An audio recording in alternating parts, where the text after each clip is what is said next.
everyone, Daisy here again with another layout for Confessions of a Paper Addict, the Etsy cut file shop by Virginia Walker, and I am actually using two cut files today. This first one I cut out of some stencil material, and it is the seashells, and I am just spraying it with some Dylusions White Mist, and I love the design it goes on in the background. I am going to apologize if you can hear my crazy dog. He's chewing on his foot right now and making some rather loud noises. But anyhow, the second cut file that I have is this awesome wreath of, like, I guess, beach holiday items, and I absolutely love it. It's not really a wreath, it's more of a frame, because it's square instead of circle, obviously, and I just love all of the little details in it. And so I'm going to back each one of the pieces with some different pattern paper from Fancy Pants. I'm using two different collections, the Hello Sunshine and Poolside, and just kind of mixing them up and trying to mix up the colors and everything and get them moving around. Now when I'm all done with this, it's not 100% what I had envisioned, but I still really like how it turned out. I am going to cut a head here though. I was just showing you I did the trace and cut method. I traced it out on my pattern paper and then cut it out and adhered it to the back of the cut file. My trick to that is I like to use a wet white gel pen because it doesn't show up if you make a mistake. So like it won't show up on your white, if you're using white cardstock to cut out your cut file. And it also doesn't show very well like on the pattern paper, if that makes sense. You do have to kind of pay closer attention when you're cutting it out, but yeah, that's okay. So I'm cutting down this photo of my son, and I believe this is about a 5x7, and I just love this photo, so I figured I would go big with it. I'm going to go off camera here in just a minute and wash all the glue off of my fingers. That is probably one of my biggest like annoyances with backing cut files, is I get glue everywhere. I am such a mess when it comes to backing cut files. You can see I do have that Zig 2-way glue pen, and that is what I use for these more finer lines, because it works really well to get like the thin areas or whatever. So I do use that, but still, I still make a giant mess. So, and now I'm going through and I'm pulling out the Fancy Pants Poolside die cuts. I have all of my Fancy Pants stuff put together, which is rather annoying, but I'm just going to quickly go through and sort it out and try to think about what I want to do. I know I want to do like maybe a little bit of cluster around the photo, but I don't want to go too overboard, and in the end I don't end up using as much as I had originally intended on doing or using. But you can see how that stencil that I used in the background with the Dylusions ink, it just gives like a really subtle kind of pattern to that craft cardstock that I used. And it does soak in a little bit to that paper, but I actually really love how that turned out. Because like I said, I just wanted a little like subtle print behind the cut file, nothing that was going to draw too much attention, and those seashells were just the perfect addition, because you know it's a kind of a, well actually it's a pool layout, but you know it's a water layout, so seashells work for that. So now I have all of these pieces, and I'm gonna go crazy here and just start adding a whole ton of them and then start editing myself as I go through.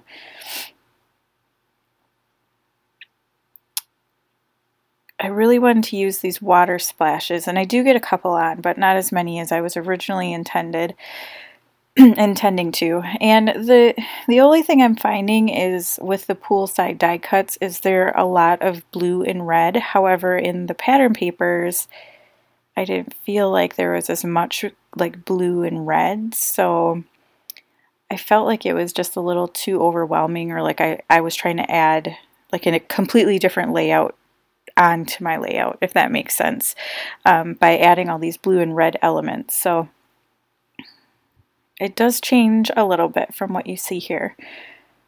And here's where I'm like getting frustrated with it, and I'm still trying and layering everything up, but I'm starting to think that I don't really like how it looks. So I am going to change it here in a minute. I did want to use these Marco Polo. I thought it would be perfect, but they were the wrong color, unfortunately. I didn't like the colors that they were, so I do take them off.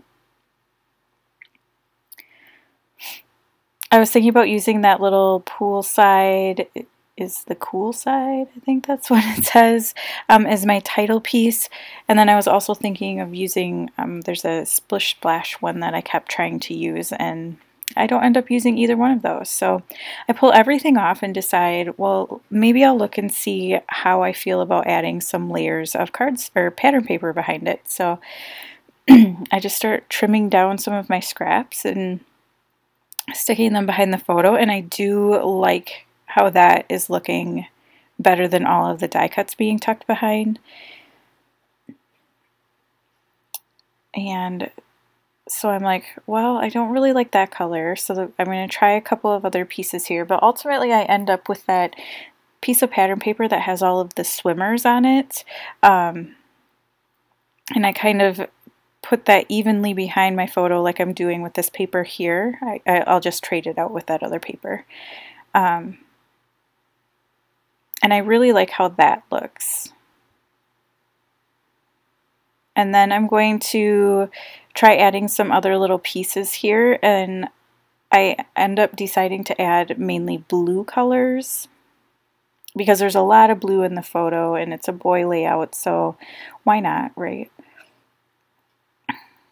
So I'm gonna, this just took me so long, and I'm sorry, I should have probably cut this down a little bit, but you know, it is my process, so you get to see kind of where my mind is taking me here. But I love how much the cut file like just represents like the whole kind of beach poolside feel. This wasn't summer, this was actually in February, but we were in Florida, so it's pretty much summer there all the time. And it was just, you know, a gorgeous day that we spent down at the pool and just had a lot of fun. And I had just gotten this case for my phone so that we could take pictures underwater and in the water. So we were having a lot of fun with that too. And so now I'm really liking these paper layers the way I have them. So I'm trying to bring back a few things here. Excuse me. And I pull in these thickers, and I can't remember, I think they're from the Sparkle City collection, but I'm not 100% sure on that. If you want to know which ones they are, I can look it up. Just leave a comment down below, and I can look them up for you. But they're new to me, so I don't know what they are yet. And then my paper kept moving because, of course, I didn't hear everything down yet, so I decided to start sticking stuff down. And I just kind of work from the top down because my photo got stuck to some of the cut file pieces because I had glued them down and then decided I wanted to tuck my photo behind them, and yeah. So my photo is sort of stuck down. But anyhow, I decided to add to the title, and it's going to be Let's Hang Poolside. And then I add that little die cut piece that says Deep End, some of the water splashes, a little flower, and I think that thing that said Poolside is the cool side. So that's pretty much going to be my layout. If you haven't already, head on over to Facebook and join the Confessions of a Paper Addict Facebook group. It's a great place to find lots of inspiration. And you also get to see when there's freebie cut files and when the new releases are coming out. So head on over there and check that out. And then don't forget to head on over to the Etsy shop. I'll have a link down below for that. And you can check out all of the amazing cut files. She has over 250 available now. now, and she comes out with more pretty much weekly. So yeah, head on over and check it out. But thank you so much for watching, and I hope you enjoyed this process video, and I will see you again next time. Bye!